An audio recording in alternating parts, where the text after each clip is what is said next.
अस्सलाम वालेकुम dear students. आज हम पढ़ने वाले हैं फंडामेंटल्स ऑफ नर्सिंग का unit 11 process of hospitalisation with Hamna Mariam. तो सबसे पहले हम अपने चैप्टर के लर्निंग ऑब्जेक्टिव्स देखते हैं। Define the term admission, transfer and discharge, discuss types of admission, discuss the procedure of admission of a patient to hospital, transfer of a patient from one unit to another unit, from hospital to another hospital, discharge of patient from the hospital, describe the responsibility of nurse during admission, transfer and discharge, discuss the normal reaction of patient being hospitalized। तो हमारा सबसे पहला topic है admission to hospital. Like, what is admission? Admission is the entry of a patient into a hospital or ward for the therapeutic or diagnostic purpose। यानी कि patient का hospital के environment में आना या तो किसी ट्रीटमेंट पर्पस के साथ या फिर किसी डिजीज़ के डायग्नोस के साथ, तो इसे हम एडमिशन कहेंगे। The process of entering into the health care agency for care, treatment, observation and investigation is called admission to hospital। कि जो पेशेंट है वो अपनी डिज़ीज़ की या ट्रीटमेंट के लिए आएगा या फर्दर इन्वेस्टिगेशंस के लिए आएगा, इसे हम एडमिशन कहते हैं। Entering a healthcare agency for nursing care and medical surgical treatment is also called admission। The method in which the client is admitted can help to diminish some of his fears and anxiety। यानी जब patient admit होता है hospital में तो disease के according जो उसकी fears और एंग्जाइटीज़ होती हैं उससे रिलेटेड वो भी बहुत हद तक कम हो जाती हैं।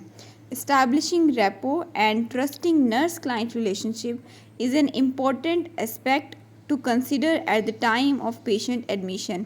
यानी पेशेंट की एक तो रिस्पेक्ट का भी ख्याल रखना है और साथ में उसके साथ अच्छा रेपो बिल्ड करना है, और नर्स क्लाइंट रिलेशनशिप ये बहुत ज़रूरी है पेशेंट के एडमिशन और उसके ट्रीटमेंट में बहुत ज़्यादा हेल्पफुल है। Now what are the types of admission. सबसे पहले emergency admission, that is unplanned. Patients are admitted in acute condition requiring immediate treatment. यानी फ़ौरन से सडन एक ऐसी कंडीशन डेवलप होती है जिसमें डिज़ीज़ बिल्कुल एक्यूट पीरियड में चली जाती है और इमीडिएट ट्रीटमेंट की ज़रूरत होती है, जैसे कि RTA, poisoning, burn, cardiac and respiratory emergencies. Elective और routine admission that are planned. Patients are admitted for investigations, diagnostics, medical and surgical treatment is given according to patient's problem। यानी patient एक plan तरीके से admit होता है या तो किसी डिज़ीज़ के डायग्नोसिस के लिए या फिर किसी स्पेसिफिक मेडिकल या सर्जिकल ट्रीटमेंट के लिए। Plan treatments and surgeries for OPD, day care, surgery department, for example hypertension, diabetes, bronchitis, asthma and appendicitis। इन सारी कंडीशंस में पेशेंट प्लान तरीके से एडमिशन लेता है हॉस्पिटल में प्रॉपर ट्रीटमेंट के लिए, ईदर मेडिकल और सर्जिकल। तो अब हम देखेंगे purpose of admission. To receive the patient in ward for admission according to condition of patient. यानी एडमिशन में हम ऐसे पेशेंट्स को वार्ड में या फिर हॉस्पिटल में एडमिट करते हैं जिन्हें किसी तरह की मेडिकल कंडीशन की ट्रीटमेंट की ज़रूरत होती है। To provide immediate care, safety and comfort.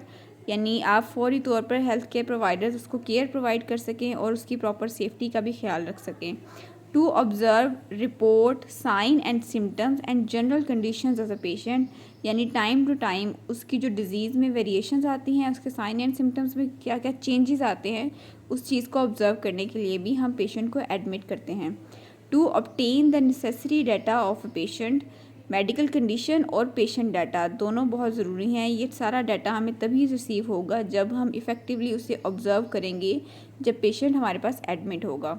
To help the doctor और physician get necessary information from the patient regarding his illness.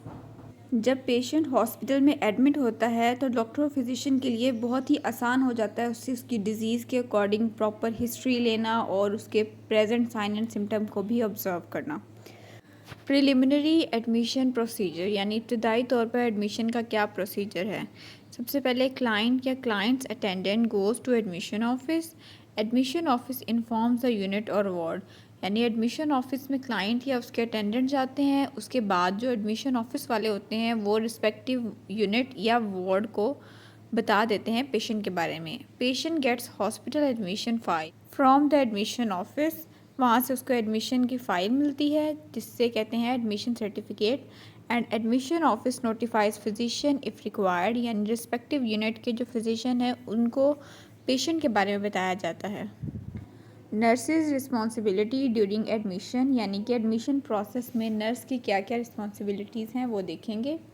Preparation prior to patient arrival at ward और unit level, यानी कि patient के आने से पहले हम ward या यूनिट की प्रिपरेशन करेंगे और प्रिपेयर करेंगे बेड और रूम।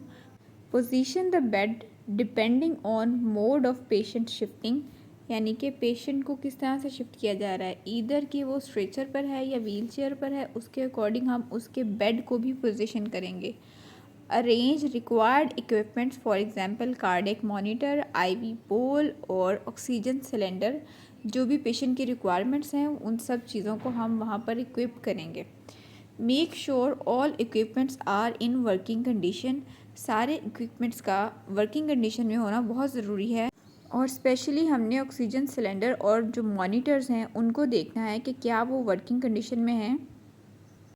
नेक्स्ट है arrival of patient in the ward और यूनिट, यानी पेशेंट अब वार्ड में आ गया है तब नर्स ने क्या करना है।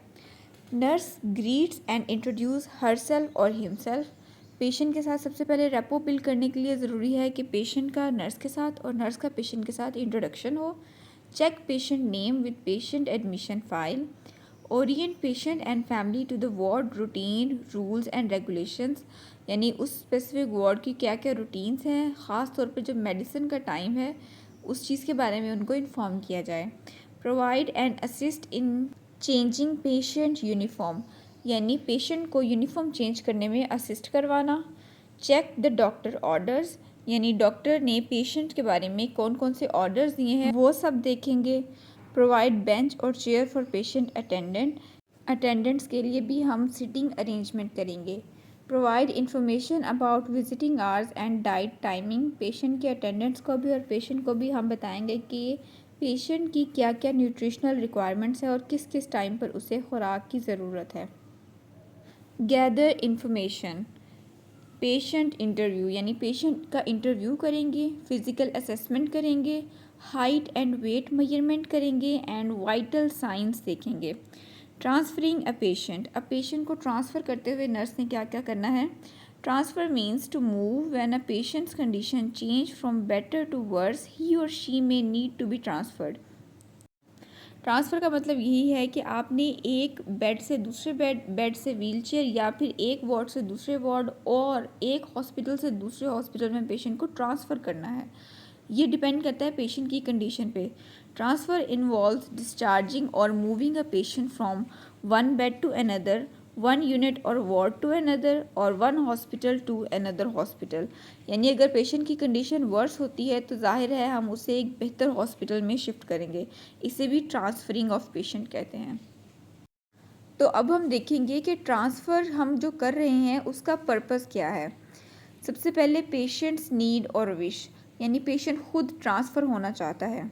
For example non air conditioned room to air conditioned room, general ward to semi private और प्राइवेट वार्ड, यानी कि या तो वो बेहतर फैसिलिटीज़ के लिए ट्रांसफ़र होना चाह रहा है या फिर वो कोई प्राइवेट वार्ड या प्राइवेट रूम लेना चाह रहा है।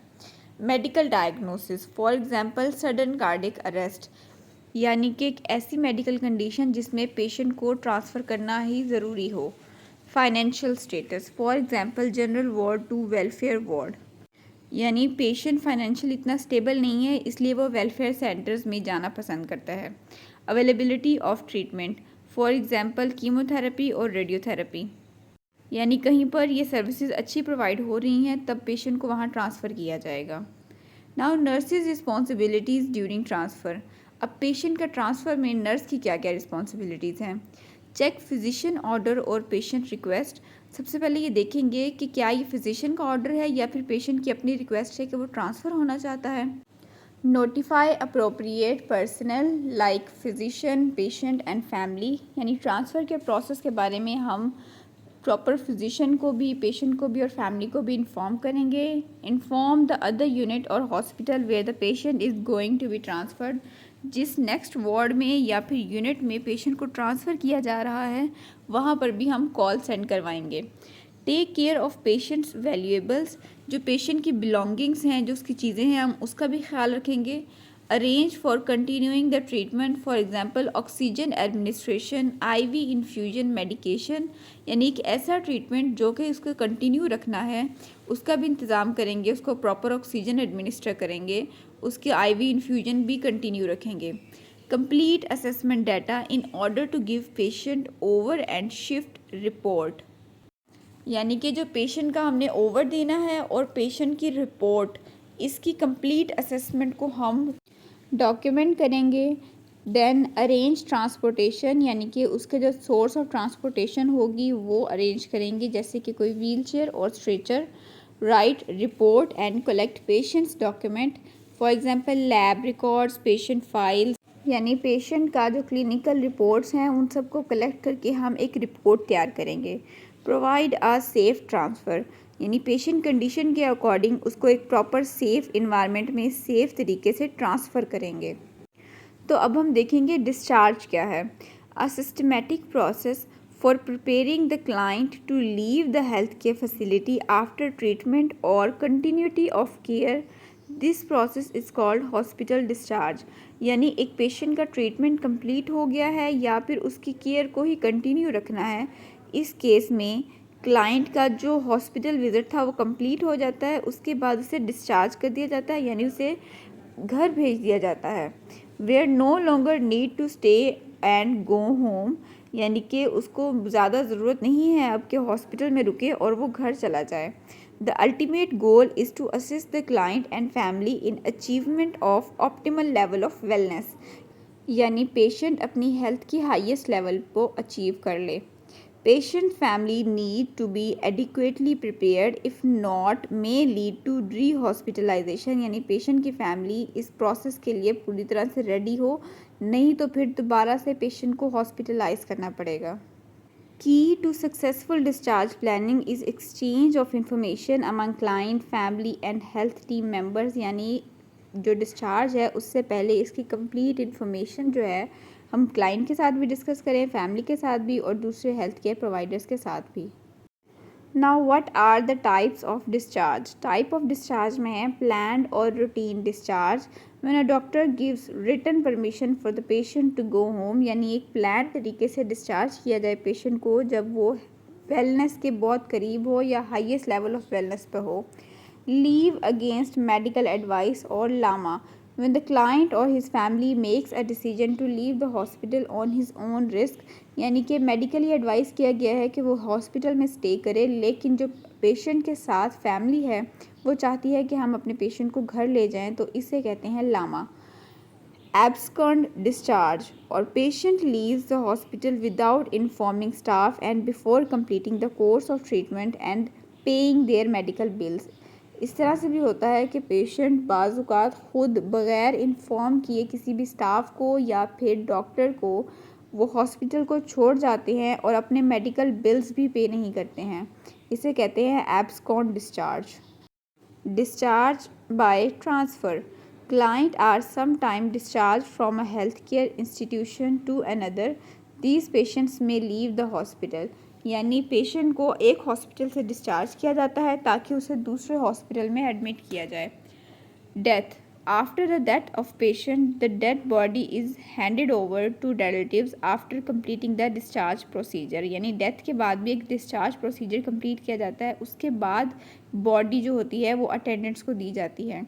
डिस्चार्ज ऑन रिक्वेस्ट और DOR, when patient requested to discharge and doctor discharge the patient, यानी कि पेशेंट खुद रिक्वेस्ट करता है कि वो घर जाना चाहता है और डॉक्टर उसकी इस रिक्वेस्ट को एक्सेप्ट करता है और पेशेंट को डिस्चार्ज करता है। Such discharge are not against medical advice, यानी मेडिकली पेशेंट स्टेबल होता है तो फिर उसकी इस रिक्वेस्ट को एक्सेप्ट किया जाता है। नर्सेज रिस्पॉन्सिबिलिटी ड्यूरिंग डिस्चार्ज, यानी इस डिस्चार्ज के प्रोसेस में भी क्या क्या रिस्पॉन्सिबिलिटीज़ हैं नर्स की। They are called discharge planners, यानी जो डिस्चार्ज प्लान करती है वो नर्स ही होती है। चेक डिस्चार्ज ऑर्डर और LAMA leave against medical advice form, तो नर्स ये देखती है कि डिस्चार्ज किस ऑर्डर पे किया गया है, क्या फिजिशियन का ऑर्डर था या ये अगेंस्ट द मेडिकल एडवाइस था। नोटिफाई द अप्रोप्रिएट पर्सनल, यानी इस डिस्चार्ज प्रोसेस में जो स्पेसिफिक पर्सन है उसे डिस्चार्ज के बारे में हम इन्फॉर्म करेंगे। प्रोवाइड डिस्चार्ज टीचिंग और instruction to the patient and family, यानी डिस्चार्ज के बाद उन्होंने कैसे पेशेंट को केयर प्रोवाइड करनी है उसके बारे में हम पेशेंट को और उसकी फैमिली को भी गाइड करेंगे। Guide patient family members to the billing department, यानी कि जहाँ पर उन्होंने बिल्स पे करने हैं हॉस्पिटल के, वहाँ तक हम पेशेंट को गाइड करेंगे। Take care of patients valuables, patient की जो कीमती चीज़ें हैं, जो उसकी बिलोंगिंग्स हैं, हम उसका ख्याल रखेंगे और पेशेंट को उससे हैंड ओवर भी करेंगे। Assist patient in packing and changing dress if applicable, यानी जो हॉस्पिटल ड्रेस है उसे चेंज करने में पेशेंट को असिस्ट करेंगे। Explain about tech home medication and follow up appointment, यानी घर पे उसने जिस तरह से मेडिसिन लेनी है उसके बारे में भी पेशेंट को बताएंगे और फॉलो अप के बारे में भी गाइड करेंगे। Transport patient to the vehicle, for example ambulance, यानी एम्बुलेंस तक पेशेंट को लीड करेंगे। Complete necessary documentation and close the patient file, यानी पेशेंट की जो हॉस्पिटल में आने और डिस्चार्ज तक के प्रोसेस को डॉक्यूमेंट करेंगे और पेशेंट फाइल को क्लोज करेंगे। Make sure that IV cannulas, catheters, NG tubes and other invasive lines are removed, जिन इन्वेसिव लाइंस की ज़रूरत नहीं है पेशेंट को और डिस्चार्ज हो रहा है तो फिर हम उन कैन्यूलास वगैरह को और NG ट्यूब्स को हम रिमूव कर देंगे। Don't forget to check all drawers and cabinets before leaving to make sure the patient take all his belongings, यानी पेशेंट कोई भी चीज़ अपनी हॉस्पिटल में ना छोड़ के जा रहा हो, हर चीज़ वो अपने साथ लेकर जा रहा हो। Arrange for terminal disinfection of the bed, यानी पेशेंट के जाने के बाद जो बेड पीछे है उसकी भी डिसइंफेक्शन होनी चाहिए ताकि पेशेंट के जर्म्स नेक्स्ट आने वाले पेशेंट को ना लग सके। Normal reactions of patient being hospitalised, यानी एक पेशेंट हॉस्पिटलाइज हो रहा है तो उसकी कौन कौन सी रिएक्शंस बिल्कुल नॉर्मल हैं जो कि यूजुअली पेशेंट्स शो करते हैं। अनफेमिलियरिटी ऑफ सराउंडिंग्स, यानी एक हॉस्पिटल का इन्वायरमेंट पेशेंट के लिए बहुत ही अनफेमिलियर होता है, यानी उसे बिल्कुल न्यू होता है, इस वजह से वो थोड़ा एंक्शस भी होता है, सराउंडिंग्स को ऑब्जर्व करता है। लॉस ऑफ इंडिपेंडेंस और प्राइवेसी, यानी पेशेंट किसी और पर डिपेंड करना स्टार्ट होता है, उसकी प्राइवेसी भी थोड़ी डिस्टर्ब होती है। फाइनेंशियल प्रॉब्लम्स, जब भी पेशेंट हॉस्पिटलाइज होता है तो उसके फाइनेंशियल एक्सपेंसेस बढ़ जाते हैं। आइसोलेशन फ्रॉम पीपल, वो लोगों से थोड़ा दूर हटता है और अपनी बीमारी की वजह से भी लोगों से आइसोलेशन इख्तियार करता है। Lack of information, mostly patients को अपनी डिज़ीज़ के बारे में और हॉस्पिटल के बारे में भी इंफॉर्मेशन इतनी नहीं होती। सेपरेशन फ्रॉम फैमिली, जब पेशेंट हॉस्पिटलाइज होता है तो अपनी बाकी फैमिली से भी वो सेपरेट हो जाता है। अल्टर्ड लाइफस्टाइल और डिस्टर्ब्ड बॉडी इमेज, यानी पेशेंट का लाइफस्टाइल और उसका जो सेल्फ इमेज है वो भी डिस्टर्ब होता है। मेडिकेशंस प्रॉब्लम्स और रॉन्ग प्रोसीजर, बाज़ात कुछ मेडिकेशन भी प्रॉब्लम कर सकती हैं या कोई प्रोसीजर ही गलत तरीके से किया गया हो, ये पेशेंट को बहुत एंक्शस करता है। डिप्रेशन हो सकती है, एंग्जाइटी और फियर हो सकता है, पेन भी इंक्रीज़ हो जाता है इस तरह के इन्वायरमेंट में। एंड नोज़ोकोमियल इन्फेक्शंस, ऐसी इन्फेक्शंस जो कि हॉस्पिटल इन्वायरमेंट में हॉस्पिटल के जर्म्स की वजह से होती हैं उन्हें नोज़ोकोमियल इन्फेक्शंस कहते हैं। पेशेंट किसी और डिजीज़ से आता है, इसके साथ कोई 1-2 हॉस्पिटल से भी इन्फेक्शंस उसको हो सकती हैं। तो उम्मीद करते हैं कि आपको आज का लेक्चर समझ आया होगा। अगर आपका कोई क्वेश्चन है या क्यूरी है तो आप कमेंट बॉक्स में पूछ सकते हैं।